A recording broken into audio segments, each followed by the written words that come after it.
We want to hear Shout for Joy for all the Africans. There's a lot of them out there. The decision came where they said, Gary, you do you. It was quite a sight to see because it was the first time that I was on stage and I looked to the left side and I remember seeing a bunch of people doing, moving to the music, and somebody was doing the sign language. Those people were deaf and mute, and they could only feel the music through the vibration on the floor.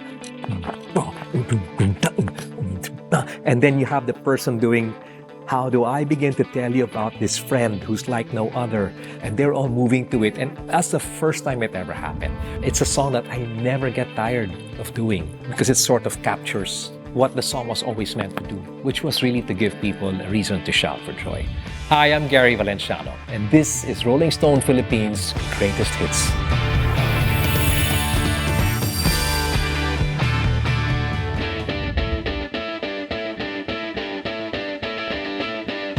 What made the Bananalang different or, stand out as compared to everything that was being played before? I guess it was the sound of it all and the influence that I got from listening to, now this has nothing to do with my music today, but somehow I was influenced by the likes of Michael McDonald and the Doobie Brothers. And I mean, it's so different from the kind of music I do today. But at that time, to be able to tinker around with the instruments that I had, because I'm not a master when it comes to using the software to make music or to I'm not even a keyboardist, but I like toying around with sound, finding out what can fit, what would sound good. And what seemed like an experiment, turned out to be something that really was a game changer for me.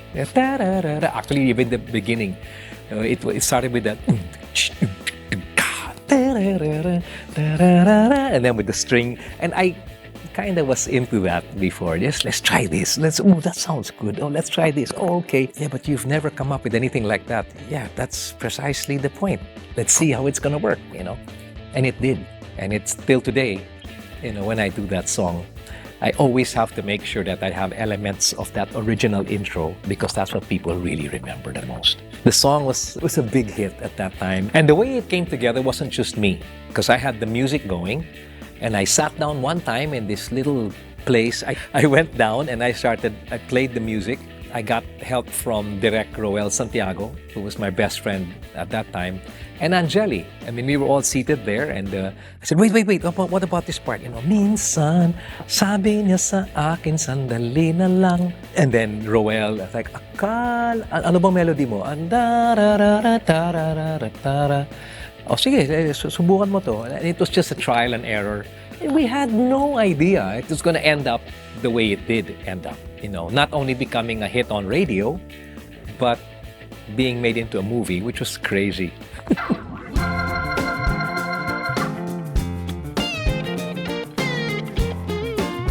Shout for Joy. Well, I must say that at that time, it was inspired by the fact that I was working with a dear friend who was a music producer from the United States. His name was Larry Scott.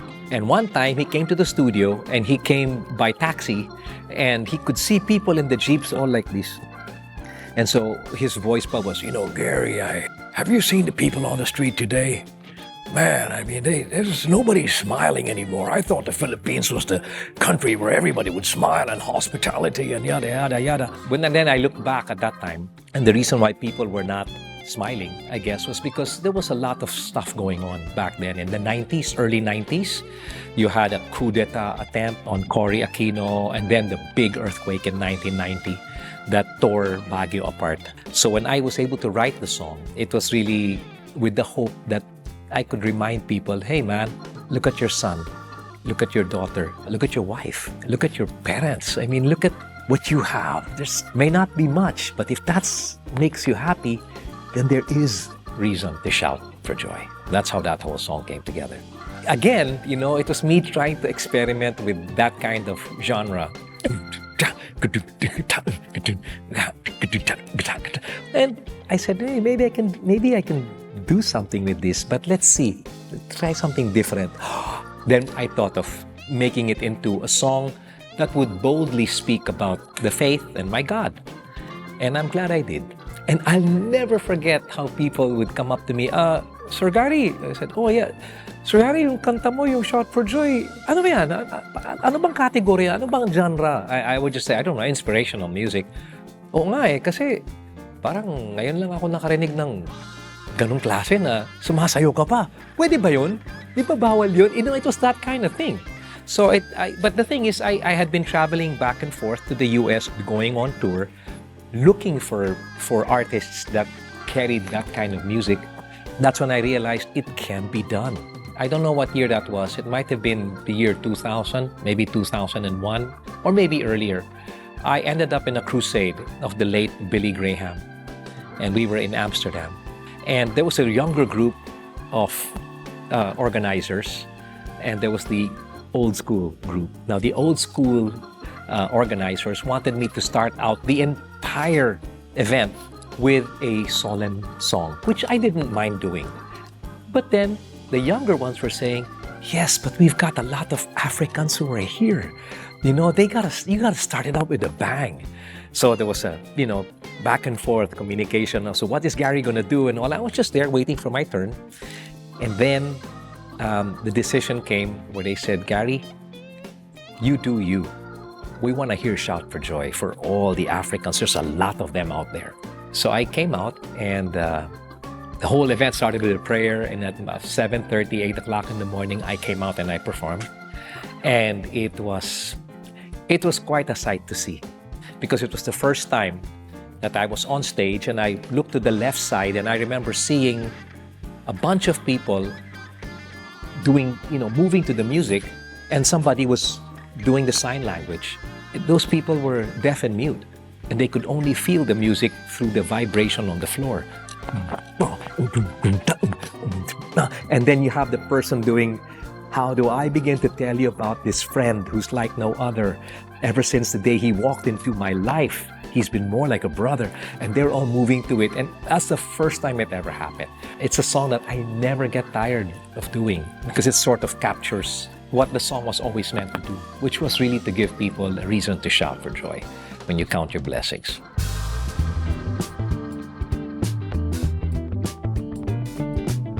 Take Me Out of the Dark was a big risk, because now I was making a bold statement. Now, this was 5 years before Shout for Joy came out. This was 1986. I was working on a Christmas album. And a Christmas album, Jose Marichan, in a few months, we're back to Whenever I See Christmas. I think times are going by so quickly, but at that time, came up with CDs was the thing, and cassettes were the thing back then. And there was enough space for one more song. And I said, I do have a song, but it's not finished. I have the melody, I have the whole arrangement is in my head, but I don't have lyrics. I remember going into the studio, and we put all the music down, and I had no lyrics.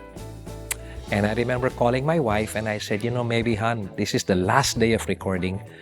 And when you go into the studio, pumapatak ang metro, you're paying per hour, whether you do something or not. You're paying for the engineer, for the renting of the studio, and I had nothing. So I told her, I said, I don't think this song is meant to be part of this album. My wife took the courage, because I was on the phone, landline pa. I said, hon, maybe I should, but we should reschedule na lang and all. And, no, but Gary, it's the last day. You have to come up with the album. Christmas is just around the corner. Okay. But maybe it's not meant to be here. And she goes, and I knew it took her courage to say this, but she asked me, did you pray about this song? And I didn't want to answer, but I had to. And I said, no, I didn't. Then she came up with the suggestion of me going into another studio. And she says, Gary, why don't you just pray? Ask the Holy Spirit to lead you. At that time, Holy Spirit, let me just ask God, okay, just to guide me. So I went into one empty studio. There were 4 studios at that time, and there was only one that had me in it, and all the others were not being used. So I seriously went into one studio, and I asked. I said, okay, I'm in my last day. I have no melody. I have melody. I don't have any lyrics, and I don't want to just rush this and just jump into it just for the sake of. So what is it you want me to say? What came to mind and heart was not what he wanted me to say, but more of what I wanted to say.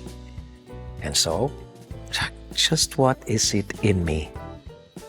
Sometimes I just don't know what keeps me in your love and why you never let me go.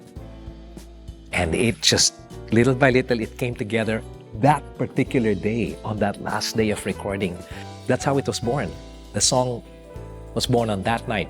Let's fast forward to the pandemic, when my team came up with the idea, together with myself, of recording the song in its rawest form. So I arranged it. I just played it with one keyboard with my favorite sound. I woke up one day and I told my niece and my nephew. My nephew, by the way, is Joshua Buizon. He's the lead singer of Over October. So he was in the house during the pandemic together with my niece, Julia Arenas. And I said, okay, we're going to shoot this. Okay, I'm going to record this once. Just get the iPhone, put it there, and let's take it. Then I remember Julia saying, yeah, but Tito, you don't have any light on your face. And I said, no, it's not about the way I'm looking. It's just the timing of this song now, the pandemic. And till today, I get direct messages, especially on Instagram, where people say, that song. Sir, I know you don't know me. You may not even read this. You may not even get back to me and all, but I just need to tell you, I'm going through so much now, but I just listened to that song again today and I'm better. Thank you so much. And I respond to those things. Then it created, kind of went viral because there were reaction videos from record producers, vocal coaches and all, and they would comment on what I was doing. And the most amazing thing was to see them, to hear them talk about the technicalities of how I sing and all. But then later they're brought to tears because they go, what is it with this song? Why am I getting so affected by it? But it was the time, the pandemic and all. So it was a risk, would take me out of the dark, but it's a risk I'm really happy I did take. It built up a sense of trust, and it built up a certain connection that I have, not just with those who were young then, but even with those who are young now. Because I get feedback online as to how this song is continuing to reach people in the way it was meant to.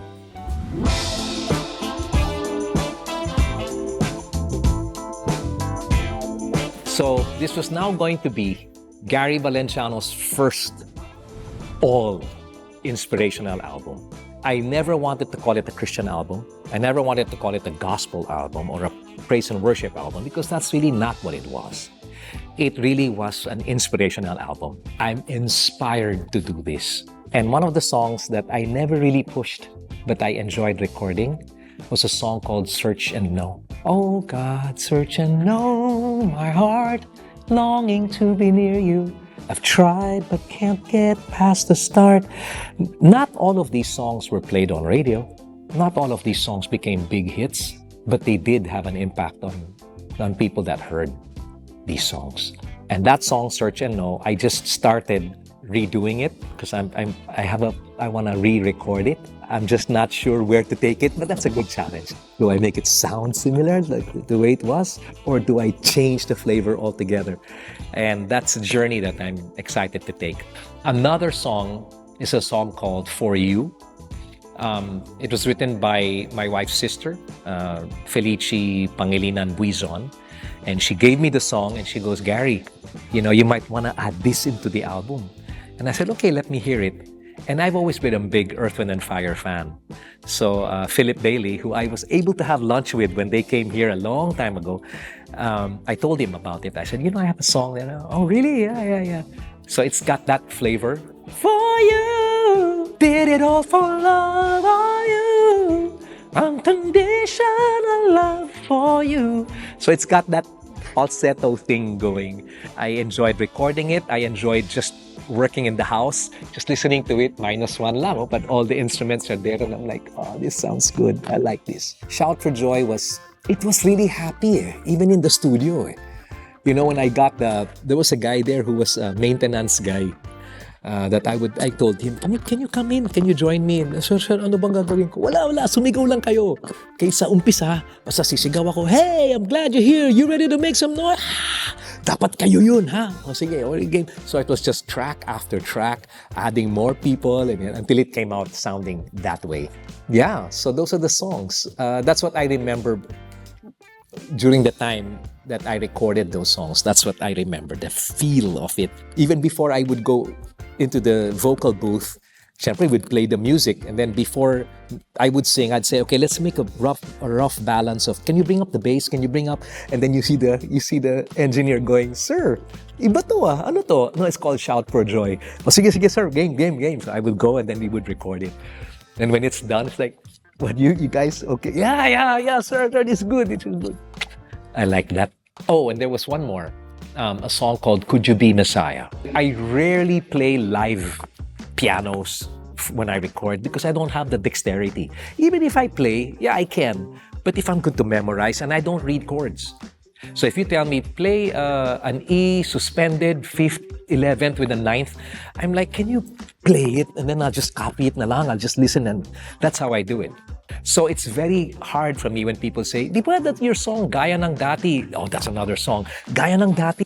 Can you play that? Because, you always sing it. I can sing it. Get me the -1, I'll sing it. But don't make me play it because it takes me time. A lot of time to learn and master. So when I did Could You Be Messiah, that was just a piano and voice. Nothing else with it. That kind of meant a lot because that was written by the late Freddie Santos. I'm currently working on a musical called Joseph the Dreamer. He was the first one to play Jacob when it was staged in the 90s. I played Joseph. So, it means a lot that we're doing it now. He wrote the song, Could You Be Messiah? It's a long story, but he came to the house one night and his voice is like, like this, Hey, Gary, are you ready? And I said, well, can I have the lyrics ready? Sure, my brother. So he gives it to me, saying, okay. Freddie, how about this? Blank, could you be healer? Blank, to a heart that's been wounded in a battle that's never seen. I said, what do you think? Just keep going. Just keep going. And then we finished it. And by 5 a.m., I had to take him home. And I had no driver. It was just me and him. I just got the cassette, put it in the car, and we just looped it. It just kept playing and playing. And I'm saying, great song.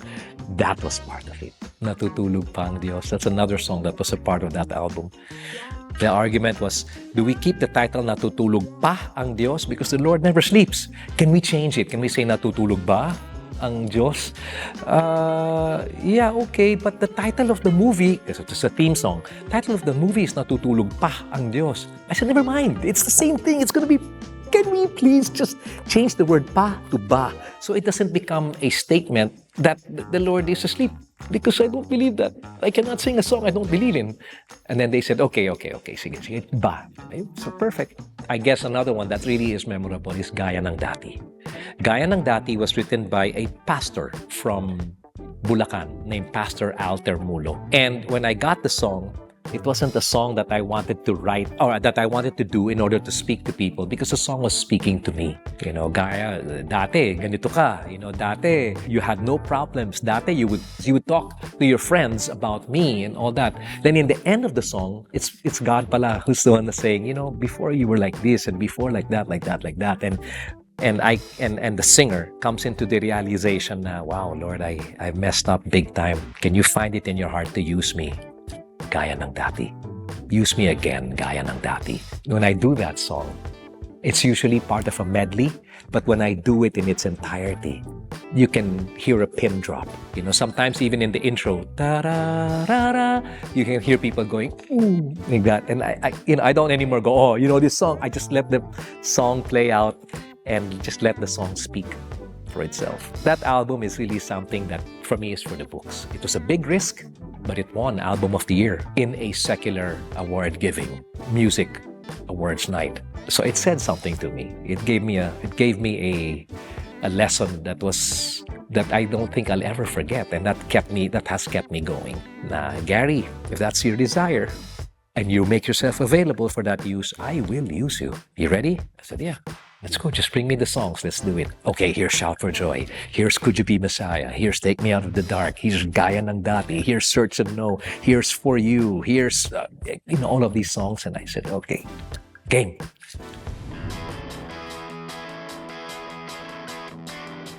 Well, I didn't write growing up for Bagets. It was Odette Quesada who wrote it. And it was given to me. I said, wait, I'm older than these guys. Kasi it's a younger group of guys. I mean, I was like 3 or 4 years older. I was about, I don't know, 18 or 19, and it was for Sina Aga Mulak, and Aga Mulak was like 15 or 14 years old. William Martinez, Herbert Bautista, Raymond Lauchenko, J.C. Bonin, that's it. Those guys, they were a lot younger than me. But then, Viva Records felt na I could do something with the song. And again, it started with the da-da-da-da-da-da-da-da. Until today, when people hear that intro, and many of the young people actually don't know that there have been remakes of that song, but many don't know that it originally was me that did the first version. And I like that. I like, especially with the young people, oh, what? And then they go, kayo pala yun. I said, yeah, that was me. It was fun because there was a step that came with that song. It was just this, growing up, getting. I mean, I never used that step really in any of my songs except for that song. But it works when I sing it in concerts today, and people know the song. They put up their hand and they move to the song. As to whatever memories they have when they remember this song, I don't know, But it must be something that it must be a song that really created that kind of an impact, when it first came out. It was part of a movie that was a big hit. Okay, these are 4 or 5 young guys, good-looking, iba-ibang character, and they had their own thing going, and then Bagets growing up, and that's really what everybody was doing at that time. We were all growing up, so it fit the times, it fit our lives, it fit the lives of many who were growing up with us back then. During the time of the 80s and the youth culture then, it was also the time when little by little there were more calls for me to do theme songs. There's one theme song that perhaps is one of my personal favorites. There have been many theme songs, from Kailangan Kita to How Did You Know? I mean, these are beautiful songs, but there's something about songs that you write yourself. And there's this one song, it didn't come out in English, but it was written in English for an artist by the name of Julie Vega. She was young, and she was the counterpart of Janice de Belen. At that time, like Vilma against Nora, and then it was Janice de Belen and Julie Vega. But she unfortunately passed away. And when she passed away, I remember seeing a picture of the late Fernando Poe Jr. beside her bed, like this, like that. And I was wondering, how could a young actress like her have an impact on a seasoned actor like Fernando Poe Jr.? So I wrote the song. And it was not called Sana Maulit Muli, it was called Why'd You Close Your Eyes? So instead of Kung kaya kong iwanan ka, it was, but why'd you close your eyes so soon? Why'd you leave us all behind? It was that kind of a song. And I promised I'd never profit out of that song. That's why I never released it in its original state. But then, again, here came Universal Records or WEA Records asking if I had a song in Tagalog that was a ballad. That's all they wanted. They didn't say movie theme song. They didn't say anything like that. They said, do you have a Tagalog song? Ballad. And I couldn't write in Tagalog. I still can't, actually. I'm a hit or miss kind of writer in Tagalog. Then my wife, Angeli, suggested, why don't I get the song and I'll write Tagalog lyrics. And I told her, you can't write Tagalog lyrics to the song Why'd You Close Your Eyes? Because it's about death. So can you imagine if I go to a birthday party, let's say a birthday party of an 85-year-old, and then I sing a song about death? It just won't work, right? So she said, no, what I'll do is I'll make a complete new set of lyrics with no connection whatsoever. And I said, that would be good, because I promised the parents of Julie Vega I would never release the original version. So I don't want to make money out of that. It was my gift to the parents. And so Angeli wrote the lyrics to the song Sana Maulit Muli. I did a movie with Vilma Santos called Ibulong Mo sa Diyos, and that became the theme song Sana Maulit Muli. Then later on, Leia and Aga Mulak came up with the movie. Then later on, it was Kim Chiu and Gerald Anderson for a teleserye. And for me, that was a thrill because I had to find out who's in it, what's the story about, where is it going to go, how is it going to end, how do you want it? You want it cinematic? Yes, sir. Kailangan paiyakin talaga natin yung okay, sige. So I went into my studio and I created it. I created a new arrangement for that, which I still do today. And when I look at when I have a show, whether it's a corporate show or a -1 show, Sana Maulit Muli is always lingering there because it's a song that I really always like to do. And everybody seems to know it, young and not so young. So that song, that's personally one of my favorite theme songs.